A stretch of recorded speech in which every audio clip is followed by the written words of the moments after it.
Assalamualaikum warahmatullahi wabarakatuh. Sampurasun mitra kaum dangu baraya tepas Sunda di mana bae ayana.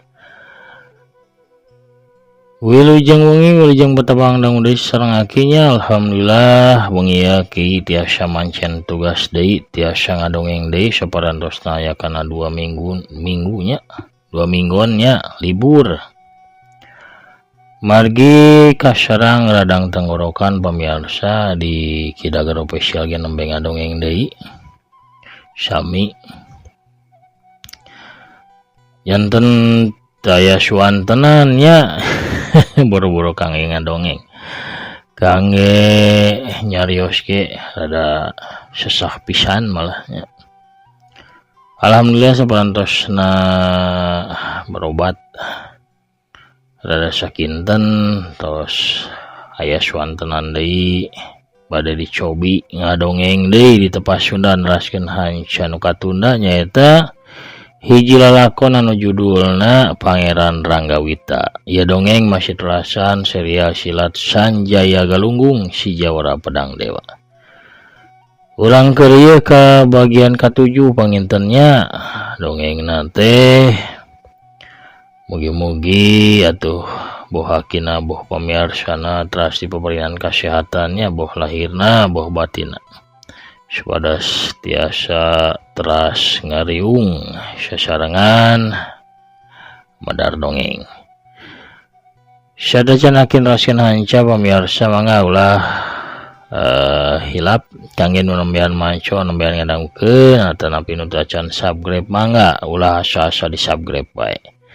Ditoe palebatan meloncengna supados saya notifikasi upami yakin raskeun hanca dongeng. Hatur nuhun kasadayanan parantos subscribe, like, komen, oge nge-share dongeng-dongeng aki. Urang keur ieu deui nya sanjayana. Para samakna sor bajigur sareng awugna mangga kaparayun sadayana prung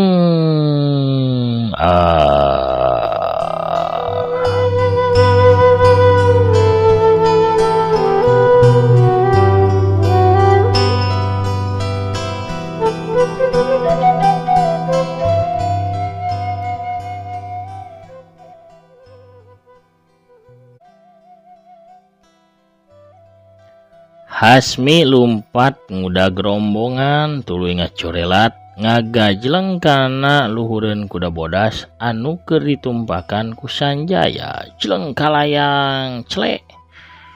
Sanjaya rada ngagebeg sabab ngadadak kaya jalma nu nangkot di satulkangeun dirina. Kuring milu jeung anjeun nya prajurit cek Hasmi. Bari imut ngaglenyu satangi ceupan panona sabelah ka Sanjaya. Oh, mangga teu sawios-wios nyai. Teu kaabotan abdi mah cek Sanjaya bari males. Mentang imut kokojona. Atuh mani nyeblak. Seredet hate Hasmi teh nyeredet. Ti sabrak mimiti nempo ge Hasmi teh geus kapincut ku kakasepan jeung kagagahan Sanjaya anu dianggapna prajurit pilihan ti Kadipaten Kubang Bale. Saha ngaran anjeun teh prajurit? Tanya Hasmi bari teu asa-asa deui nangkep kana beuteung Sanjaya. Oh nami abdi mah Jana nyai. Walon Sanjaya ngakukeun ngaran Jana. Anjeun salaku naon di Kadipaten Kubang Bale Jana? Abdi mah mung prajurit pangawal Gusti Adipati Kertajaya. Tugas abdi mah ngawal Gusti Adipati we ka mana bae anjeunna angkat. Anjeun geus boga pamajikan? Oh acan. Ari bebene teu gaduh deui. Maknya sumuhun nyai. Kumaha lamun anjeun jadi kabogoh kuring anjeun daek? Ditanya togmol kitu Sanjaya tengah huleng.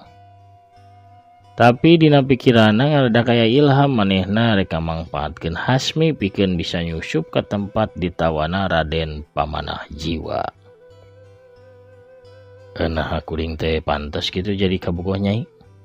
Pantes atuh anjeun teh pan kasep jeung gagah Jana. Pantes lamun nyanding jeung kuring anu geulis. Nya upami kitu mah abdi ngiringan bae teu langkung anu geulis. Tah kitu atuh Kasep. Hasmi nempelkeun pipina kana tonggong Sanjaya bari dua leungeunna nangkeup pageuh kana beuteung Sanjaya.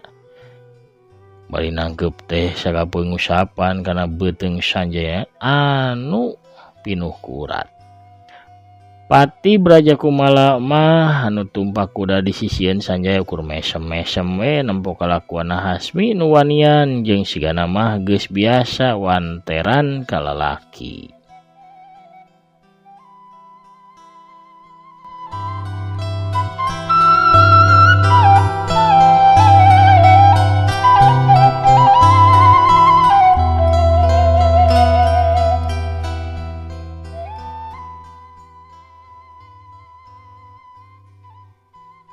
Jalanan wis sorang ku rombongan Adipati Kertajaya teh legana pas pisan sakareta kudaeun.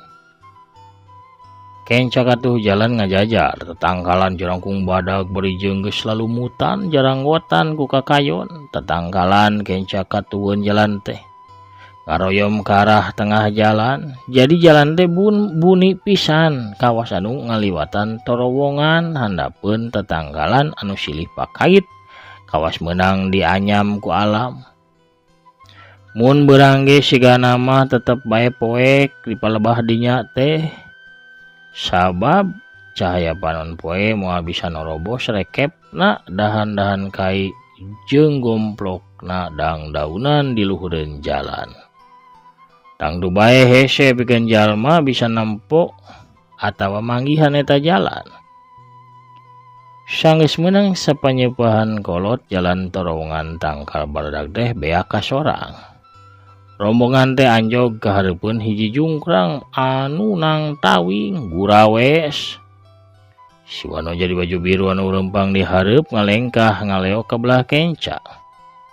Di belah kenca dina sisieun bibir jungkrang aya jalan satapak. Anu ukur bisa diliwatan ku jalma, kuda jeung kareta. Kuda mah pamohalan bisa ngaliwatan eta jalan. Jalanna rumpil bari jeung rada leueur sabab lolobana handapna tina batu cadas anu baseuh. Si Wanoja baju biru anu di hareup ngangkat leungeunna mere isyarah sangkan rombongan teh eureun di dinya. Kuda jeung kareta moal bisa ngambah ieu jalan. Tunda kuda jeung kareta di dieu sakabeh babawaan mah panggulan we ku jalma, ceuk si Wanoja di baju biru. Sakabeh jalma turun tina kudana, Ki Gingga gancang marentah ka anak buahna pikeun manggulan babawaan nu aya dina jero kareta kuda. Lalampahan dituluykeun ngaliwatan jalan satapak nu rumpil sisieun jungkrang pisan. Rombongan teu bisa leumpang gancang sabab jalan salian ti heureut oge rada leueur.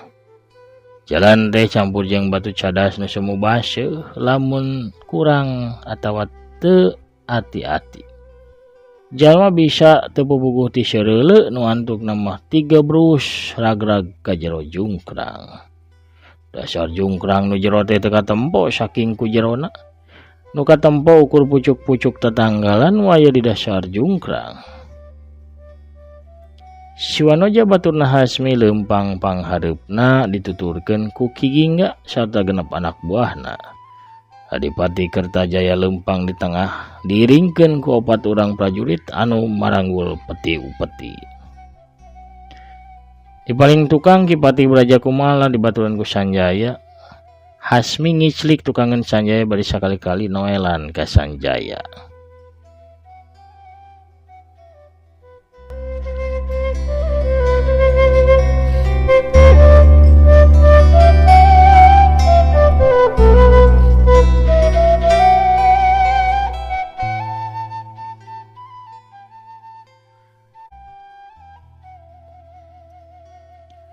Wanci teu karasa terus nyerelek bulan sapotong ngagantung di langit.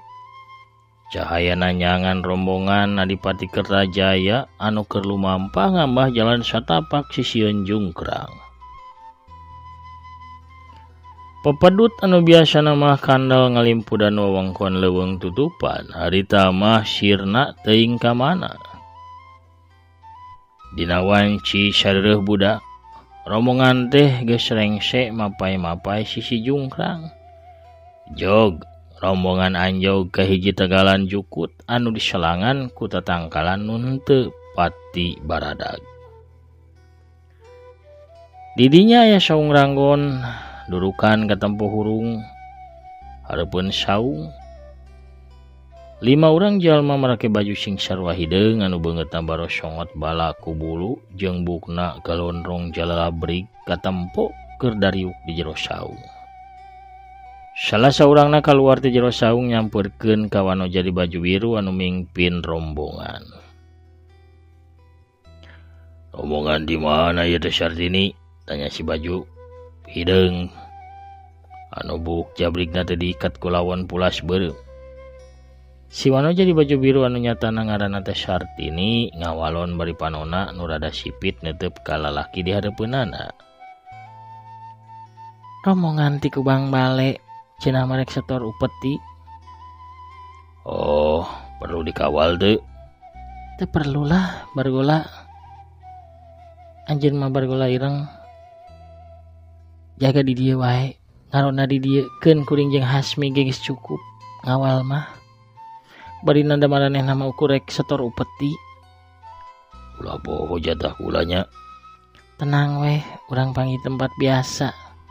Ngarona we sing iyatna bargola." Bargola ireng ukur ngawalon ku seurina tuluy malik deui ka arah saung ranggon. Manehna ngalengkah ngadeuketan deui saung ranggon. Sartini mah malik ka arah rombongan. "Urang teruskeun lalampahan sakedeng deui ge urang teh baris tepi ka pasangrahan." Geus nyarita kitu mah Sartini teh langsung malikeun awakna tuluy leumpang deui. Rombongan Adipati Kertajaya nuturkeun di satukangeun Sartini.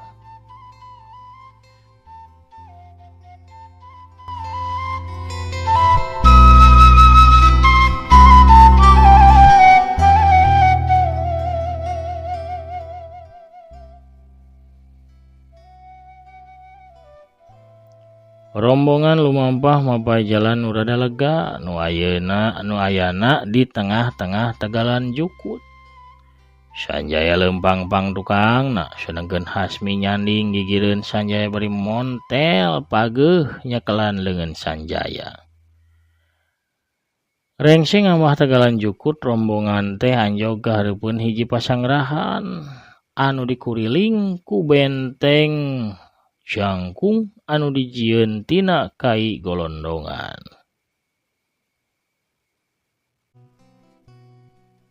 Pamirsa sadayana ulah hilap, ieu dongeng teh dialpukahan ku afiliasi ti Shopee sareng Lazada. Kanca wargi tepas Sunda nu tos biasa balanja online di Shopee atawa di Lazada, mangga balanjana tiasa ngalangkuan produk-produk nu dipajang di dongeng Aki nya. Carana kantun klik we salah sawios produkna bade milih nu Lazada atawa Shopee mangga teu langkung. Tos diklik mangke pamirsa bakal lebet ke aplikasi Shopee atawa Lazada. Saparantos lebet mah pamirsa bebas ya mangga bade ngagaleuh naon bae oge sakahoyong pamirsa. Aki mah mung nyayogikeun produk teh kangge link atawa kangge catang jambatan kangge mentasnya kana aplikasi gitu pamirsa. Bade ngagaleuh produk na atuh mangga teu langkung eta mah. Hatur nuhun kanu parantos ngaresakeun balanja ngalangkungan produk-produk nu aya di dongeng Aki. Balanja ngalangkungan produk nu aya di dongeng Aki sami sareng ngabantos kana kamajengan ieu channel. Hatur nuhun urang keur ieu deui dongengna.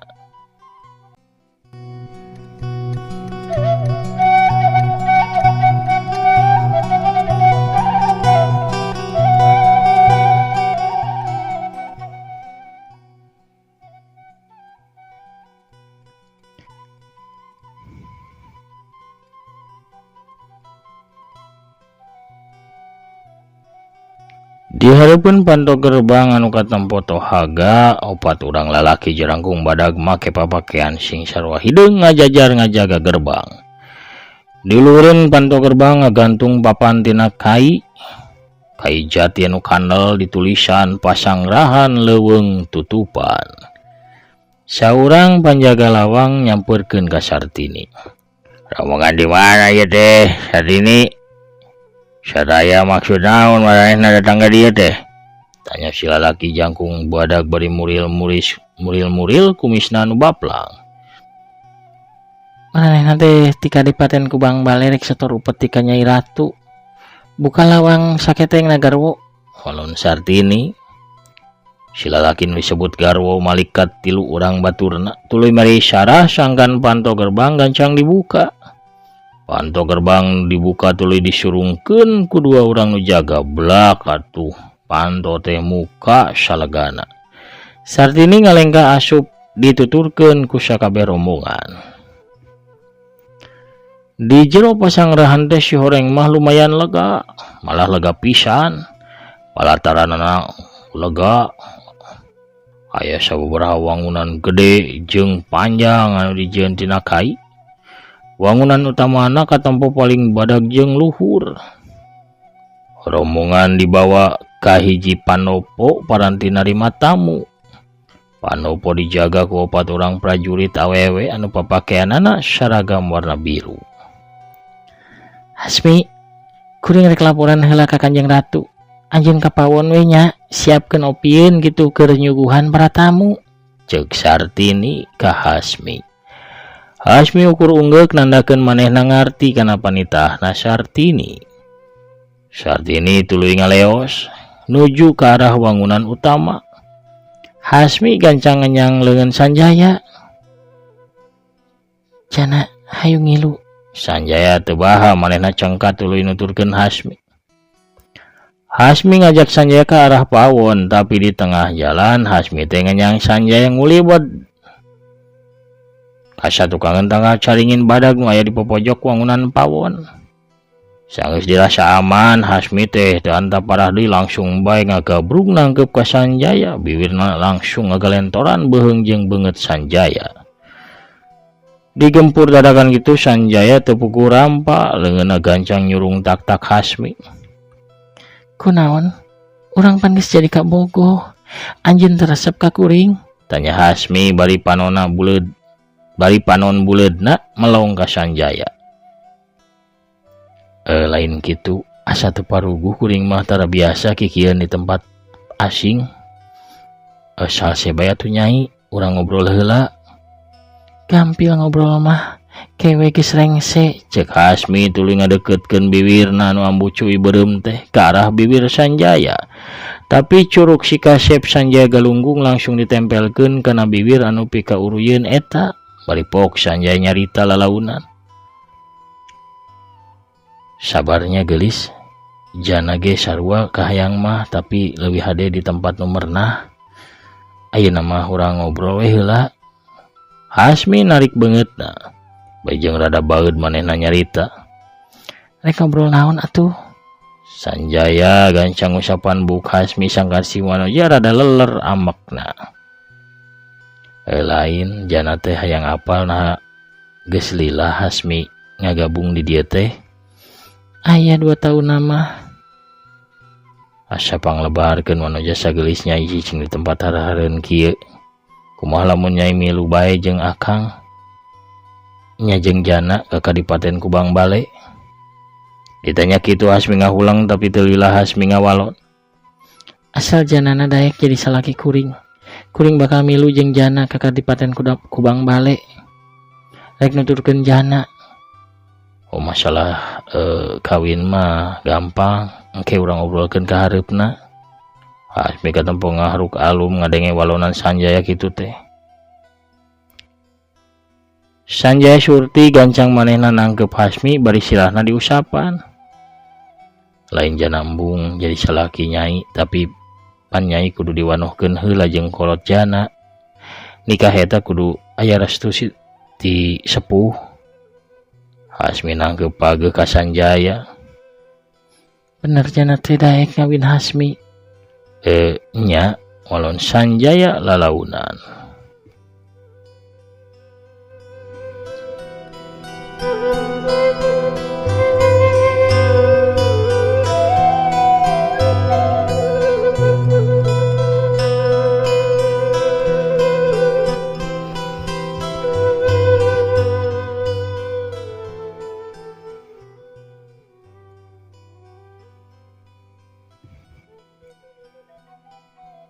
Hasmi cangkat bari rada tangah netep ka Sanjaya nu memang leuwih jangkung ti dirina.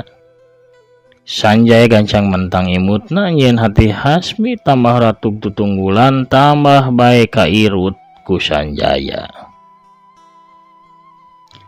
Saya gancang nyarita anu sejena. Wangunan panggedena eta pasti tempatna Nyai Ratu Danyang Demitnya. Nya bener pisan. Ari tempat cicingna Hasmi jeung Sartini di belah mana? Di wangunan panjang nu aya di belah kencaeun wangunan Nyai Ratu. Di dinya ditempatkeun opat jalma kepercayaan Nyai Ratu. Kayak Raden Sena putrana Kanjeng Adipati Kertajaya teh ditempatkeunna di mana? Para tawanan mah ditempatkeunana di pangberokan. Wangunan panjang nu aya di paling tungtung belah wetan.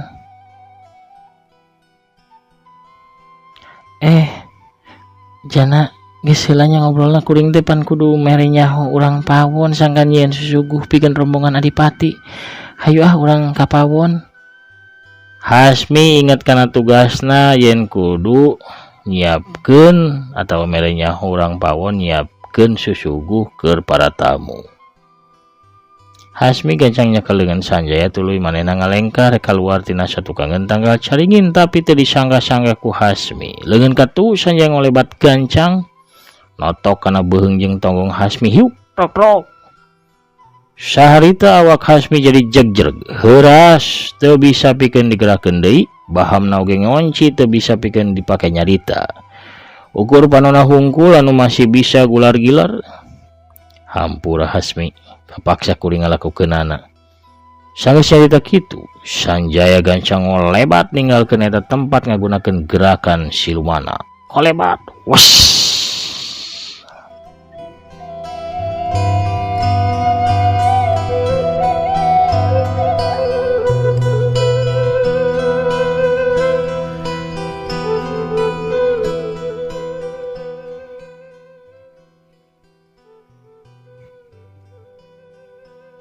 Ukur sababaraha kiceup ge Sanjaya geus aya di sisieun wangunan panjang nu aya di tungtung wetan Pasangrahan. Sanjaya nguliwat ka satukangeun tangkal kiara sabab nempo aya dua urang lalaki make papakean sing sarua hideung bari nyarandang pedang keur ngajaga di hareupeun wangunan pangberokan. Sanjaya gancang mulung dua batu sagede kaleci. Pelewar, dua batu dibaledokeun ke arah dua orang panjaga wangunan. Wut, pletak. Beuheung dua orang lalaki nu jaga teh katotok ku batu anu geus dieusi tanaga jero. Awak saduana ngaradak jadi patung teu bisa pikeun digerakkeun, tapi duana nage masih tetap nangtung ajeg bari panonna buburi lengan. Sanggeusna ngalumpuhkeun dua panjaga, Sanjaya gancang kaluar tina tempatnya munina. Sanjaya gancang ngadeuketan Panto nu aya di tengah-tengah wangunan. Panto teh si oreng mah digembok, gembokna manis sagede peureub. Sanjaya gancang ngalirkeun tenaga jerona kana leungeun kencah hiuk prak, gembok rujad dihanca ku peureub jawara pedang dewa. Geus kitu mah Sanjaya gancang muka Panto tuluy asup ka jero wangunan. Dina kayan kitu kolebat jeleg. Ada kaya bayangan beureum nu datang ka hareupeun Sanjaya.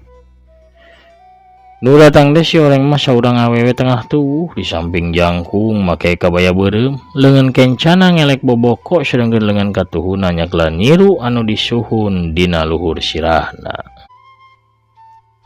Eleh si kasepnya. Dede bisaan susulumputan ka dieu ieu kasep. Ieu tidak waktosna ka bujang sep mending tah. Ieu mending ngopi heula ngopi awug dah. Masih aya keneh jeung ukurawu ibi tah. Geura diborong heula ieu sok mun teu diborong rek dibejakeun ku ibi kanu jaga. Keun wae rada maksa ge meh laris ieu pamirsa sok atuh jarajan heula nya. Biasa tos lami pan ibi teu ngider ka palih dieu. Sok ieu dibarorong. Wah, ada pemirsanya. Kuno rojolna bisa witi urang cekapkeun heula dongengna dugi ka dieu.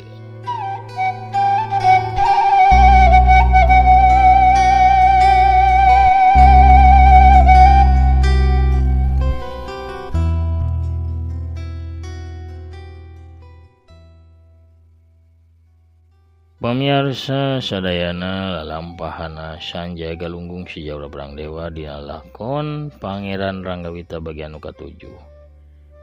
Cak urang tenden heula dihandelem sieum gesan sampureun urang tunda heula dihanjuang siang gesan alaeun urang samper deui engke di bagian anu salajengna. Hatur nuhun ka sadayana pamirsa di mana bayayana nu parantos satya manco satya ngadangukeun oge ngarojong kana padaran-padaran dongeng aki. Mugi-mugi atunya urangna sadaya dipaparinan kasehatan aki atuh ulah kambuh deui radang tenggorokanana supados tiasa ngadongeng deui. Pamirsa atuh oge sarehat lancar rezekina supados tiasa ngadapong deui nya ngadangukeun dongeng Sunda. Kitu panginten. Pamirsa salam kasadayana di mana bayayana para mancor salam dunya anu mika mewetkeun dongeng Sundanya. Hatur nuhun parantos teras ngarojong kana padaran-padaran dongeng aki. Satya teras nyarangan aki dina wana dongeng Sunda di sababaraha taun kapungkurnya hatur nuhun. Panginten sakitu heula nu kapihatur hakina amit pungkur heula. Assalamualaikum warahmatullahi wabarakatuh. Permios cagah hancur.